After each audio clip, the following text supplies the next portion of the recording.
1 Samuel, chapitre 31. Les Philistins livrèrent bataille à Israël, et les hommes d'Israël prirent la fuite devant les Philistins et tombèrent morts sur la montagne de Gilboa. Les Philistins poursuivirent Saül et ses fils, et tuèrent Jonathan, Abinadab et Malchishua, fils de Saül.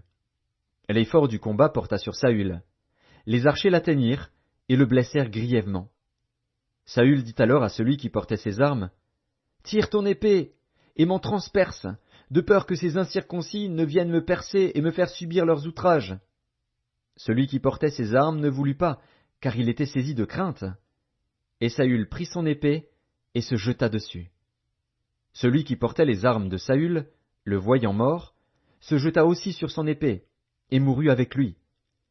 Ainsi périrent en même temps, dans cette journée, Saül et ses 3 fils, celui qui portait ses armes, et tous ses gens. Ceux d'Israël qui étaient de ce côté de la vallée et de ce côté du Jourdain, ayant vu que les hommes d'Israël s'enfuyaient et que Saül et ses fils étaient morts, abandonnèrent leur ville pour prendre aussi la fuite. Et les Philistins allèrent s'y établir.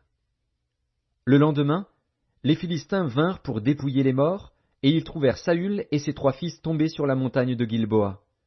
Ils coupèrent la tête de Saül et enlevèrent ses armes. Puis ils firent annoncer ces bonnes nouvelles par tout le pays des Philistins dans les maisons de leurs idoles et parmi le peuple. Ils mirent les armes de Saül dans la maison des Astartés, et ils attachèrent son cadavre sur les murs de Beth-Shan. Lorsque les habitants de Jabès en Galaad apprirent comment les Philistins avaient traité Saül, tous les vaillants hommes se levèrent, et, après avoir marché toute la nuit, ils arrachèrent des murs de Beth-Shan le cadavre de Saül et ceux de ses fils. Puis ils revinrent à Jabès, où ils les brûlèrent.